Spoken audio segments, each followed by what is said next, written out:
You are listening to Therapy and Menopause and Beyond with Dr. Deb Butler. This is episode number 260. Welcome to Therapy and Menopause and Beyond. This is Dr. Deb Butler, Master Life and Weight Coach, and as always, your coach. If you're a woman and you're smart and you're successful and you've been struggling with weight your whole life, and now menopause is making it harder than ever, and you are ready to make this the last time you ever have to go on a diet again, then this podcast is for you. Stay tuned. Hello, all my dear friends. Beautiful day in the neighborhood. Spring is sprung. And I have a special coaching session that I'm really happy to share with you today. I interviewed Berta a while ago, but I think that the coaching session is so pertinent and so invaluable that I want to share it with you again, especially right now. I know I'm talking to a lot of my clients and I get a lot of letters, just like I did from Berta, talking about how mad you get at yourself when you think you're on the right track and then something happens and then you decide that you're a mess and that you can't do it. Same thing with Berta. So I want you to listen to the podcast. You'll hear the letter that she sent to me first, and then you'll hear the interview that I actually do with her. And I want you to see the transformation of coaching with her in just 15 or 20 minutes is available. And I want you to realize the power of group coaching just by listening to somebody else being coached with your problem. Watch how it's possible that it can transform your brain too. So sit back, take a walk, whatever it is you like to do, and listen to this beautiful coaching session that I did with Berta and the letter that she wrote me. Enjoy.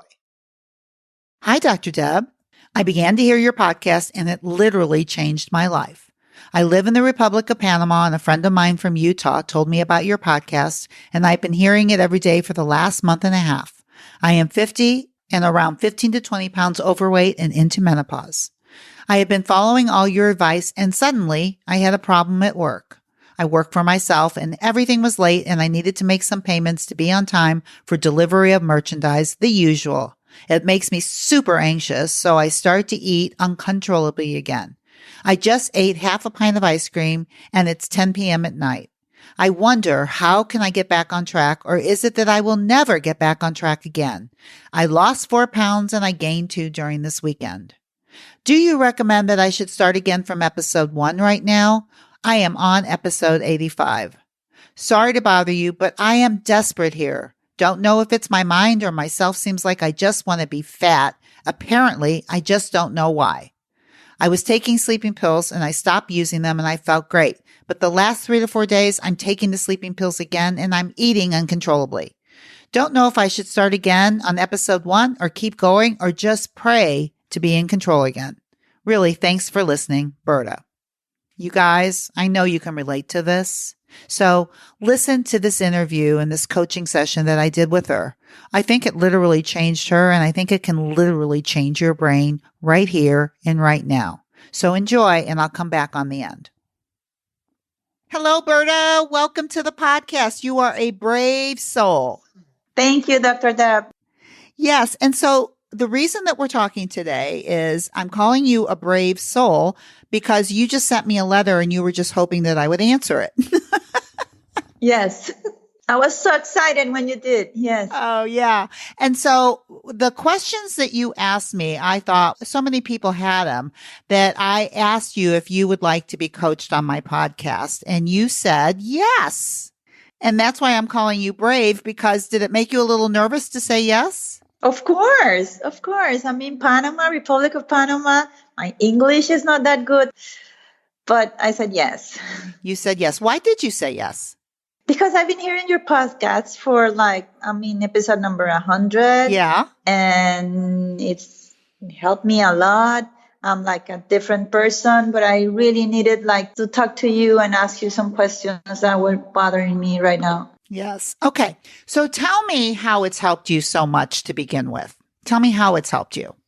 Oh, okay. It all started I began to think about myself more, to take care more of myself, to be more compassionate. Every time you said that, I'm like, oh my God, I need to do that. And I'm so grateful to you for reminding me that every day. And sometimes I just forgot. That's why I wrote you because sometimes I'm like very compassionate with myself, and then something happened and some kind of stress. I have 4 kids. I'm 50, and anything could happen, like money wise or work wise or whatever. And I just unplug. I just start to eat again. I forgot about myself. I don't care anymore for like 3 or 4 hours. And then next day I'm like, what the heck, what I did? I mean, I'm like, wow, everything I had accomplished, I just throw it away because I like forgot about myself. Mm-hmm. So I need to begin to hear you again and to be more compassionate again. It's like a circle. Okay. And you can tell me where I'm wrong, but you think you're doing something wrong. Of course. And this is what I want to start out with for everybody that's listening, including you, is you're not doing anything wrong. I'm forgetting about myself. This is just how it goes. All right. So this is what I think you're thinking. You can tell me where I'm wrong again. Once you started listening to my podcast and you said, oh my gosh, this is fantastic. I'm going to start doing it. Mm-hmm. Right. And you start doing it and you're more compassionate with yourself and you're starting to eat between the twos and you're starting to lose a little bit of weight. And then as you say, something stressful happens. Mm-hmm. And you quote unquote say you forget about yourself. Yes. Yes. Now, this is what I want to say is I don't really think you're forgetting about yourself. I think what you think is that you're rewarding yourself for feeling so bad. Oh, yes. Yes. Mm-hmm. I think you want to punish yourself after the fact and then tell yourself, what did I tell you about putting yourself first? Mm-hmm.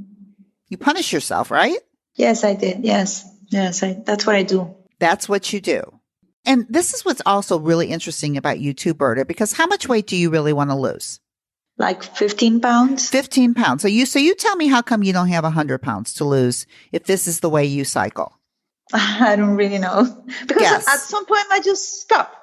Right. At some point you just stop. Mm-hmm.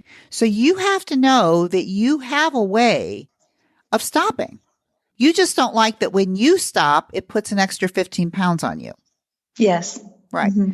Now, there's people out there that are going, she's only got 15 pounds to lose. What is her problem? Oh, for me, it's the world. I mean, my husband is an athlete. He's really in shape. Like, I have 4 kids. The oldest is 25, and the little one, she's 17, and everybody is like on their perfect weight except me. I'm the fatty one. Yes. You're the fatty one? Yes. I love that. So you tell me how it makes you feel when you tell yourself, I'm the fatty one. Terrible, terrible, out of control. I'm the one that does not control herself. I ate between the twos, as you said. I ate unhealthy sometimes, sugary, all the stuff that I don't need to eat. Well, why can't you have some of it? Yes, I try. Yes. But at some point, it just like, I think I'm a mess. And then since I'm a mess, as you said, I forget about being compassionate and I start to eat again uncontrollably. Yeah. Mm-hmm. So where you are right now in this process, because what you said to me in your letter, which I'm just going to repeat a little bit, because you said, mm-hmm. I was doing so well, and then I had a stressful situation, and then I started eating. And now what should I do now? And you're saying, should I go back and start with episode 1, even though you're on 100? Yes. Should I go back and start all over again? As if you have to start all over again. You think so? Well, that's what you're thinking. Yes, that's what I think. Yes. Right. And when you think I have to start all over again, how does it make you feel? Terrible. So what if you could think something different when you see yourself making a mistake? Well, it will be great, but I don't know how.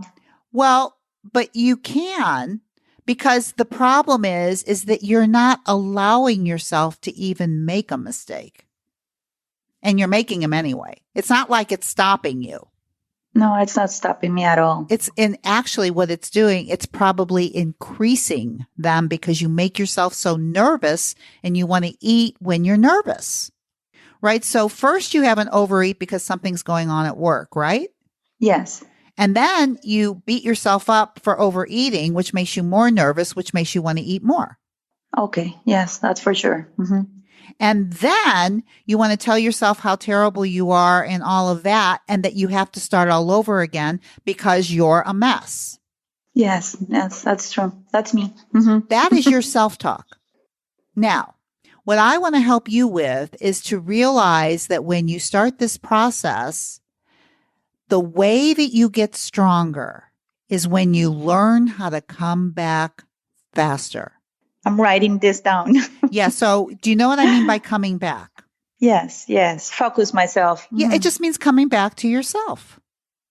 So let's say that you leave. Now, when we talk about leaving, you're not really leaving. You will get to a point that when you have this negative vibration in your body of anxiety, mm-hmm. you will learn how to take care of yourself in a way other than eating. But right now, at some I don't trust myself. No, start with me for a minute. And I want you to hear the things that you say to yourself, because people are listening too, is that you don't trust yourself. Mm-hmm. But it's possible that you could. And the reason I say that is because you've been living with yourself for 50 years. And I bet in many ways you do trust yourself, in many ways. You can choose to think something else about yourself with this. It's a choice. You think you're stating the news to me about you when you tell me that you're a mess. Mm-hmm. But you're just telling me something you've been thinking about yourself for so long that you believe it to be true. And when you think that you're a mess and it makes you feel kind of like hopeless, guess what you probably end up doing? Messy things, yes. Messy things, like eating when you're not hungry. And so the result of that is you prove to yourself that you're a mess. That's true. Mm-hmm. Now, when I talk about coming back to yourself, it's a muscle that you develop. And the reason it has to be developed is because when you cycle with eating, meaning sometimes you're doing the right thing and sometimes you're doing the wrong thing. When you find yourself doing overeating or using food for your emotions, when you can catch yourself, even after you've eaten, and instead of telling yourself you're a mess, you tell yourself, you know what, sweetheart? It's okay what just happened. And you may not be able to do it right after, or you may. It may not be until the next day. When I'm working with clients, sometimes it's not until a day after that we can reconcile what happened. Okay. But we can always learn from ourselves what did happen. And when we learn, we find out we're not a mess. We're just trying to protect ourselves. Just like you would try to protect your children, you're trying to protect yourself. Okay. And your brain thinks that eating some of these foods that have no nutritious value, but you enjoy, will make it better. But you find out the next day that you're not better. And you can calm yourself down and bring yourself back. And you know how you bring yourself back? Not really. The very next time you sit down to eat, you eat a full meal and you eat between the twos. And then you come back. It's like giving me another chance. It's like giving yourself as many chances as you want. And it's the giving yourself another chance, which is coming back, that makes you stronger. What you're doing is you're punishing yourself. For sure. Yeah. And making it harder for you to come back. I want you to make it easier for you to come back, but I think you deserve to be heavily punished. Yes, that's correct. Right? That's what it is. It's like putting a little kid in the corner and telling him you can't come out. And you make them so ashamed that they don't want to come out. That's true. That's the way I am. I'm a mess, so I have to do it all over again, always. But you can stop thinking that. Oh, I hope. There is hope. Do you believe there's hope? Yeah, of course. Tell me Thank why you. I've been hearing you. Yeah. But tell me why you believe there's hope for you and why you're not a mess. Because every time I hear your podcasts, I feel energetic again. I feel positive again. I try to start all over again. But wait. Come back to me. Uh-huh. You don't have to start all over again. Okay. When you tell yourself you have to start all over again, how does it make you feel? Terrible. Right. Terrible. And you don't have to start all over again. You have 100 podcasts in your head. Your head is changing. It's not the same. Mm-hmm. No, it's not the same at all. No, not at all. So all you have to do is just come back and start where you are. How does that sound? Great. How does it feel when you tell yourself, it's okay, sweetheart, just come back? Great. Thank you for reminding me. Thanks. And you know what? How I'm reminding you right now, which is what I do when I actually work with my clients, is remind them a lot. Yeah, I know. Sometimes I forgot, but talking to you right now has made me realize that it's true. Okay, true. so what do you realize now that you didn't realize before? That at some point I'm gonna make some mistakes, but that doesn't make I'm a mistake or I'm a mess. I just need to keep going.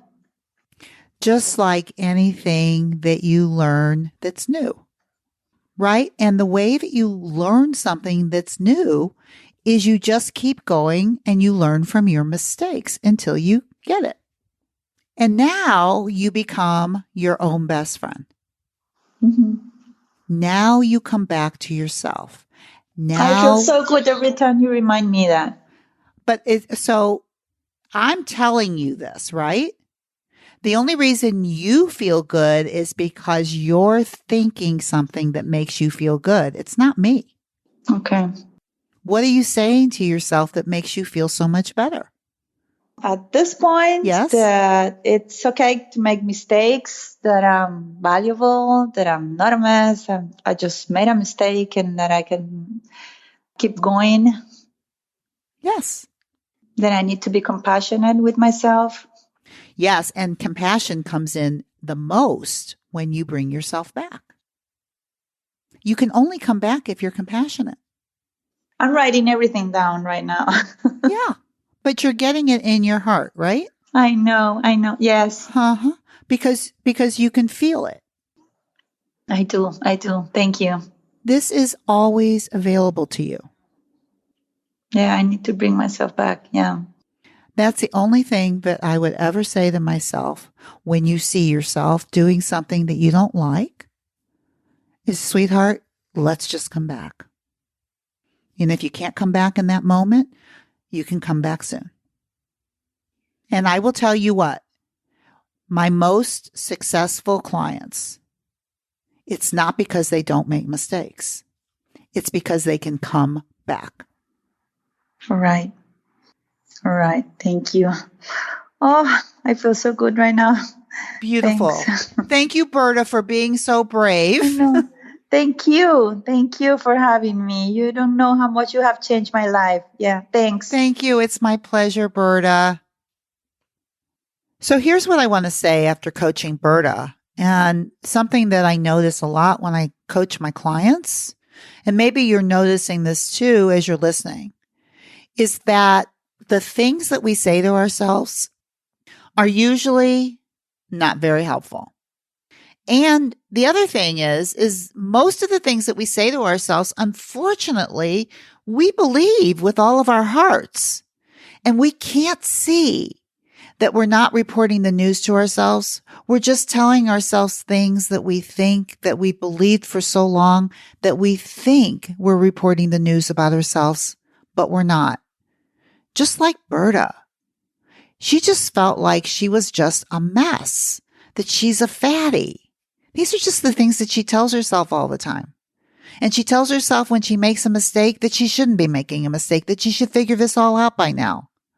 And guess what? All of that type of thinking just keeps you in the cycle of staying the same and being a mess. So this is what I want to really invite you guys to do as you listen to this coaching session. It was only like 15, 20 minutes, and you can see it literally changed her brain. Literally. In that kind of a time. That's how powerful coaching is. If you're ready to take that next step and have your brain coached in order to get you the results that you want, well, maybe I'm your coach. And if you want to find out if I think that you would be a good fit for my program, all you have to do is go to drdebbutler.com/work with me, and you can set up a mini session and we can find out if I can help you and you would be the right fit for my program to get the help that you want by being coached by a master. That's me. So until next time, you know what I'm going to say. You're smart. You're brilliant. You know, but I'm going to say it anyway. No matter what else you do this week, please, please, please be very kind to yourself. And I'll see you next week. Bye-bye. If you've been following my podcast and you're loving all the tools that I teach you, but you're just not sure that you can do it or apply it by yourself, then please go to drdebbutler.com/work with me. And you can find out if the program that I do and the coaching that I do will help you get to where you want to be, to learn all the tools that I teach and be able to make it a part of your life. Just go to drdebbutler.com/work with me. You can set up a free 30-minute mini session.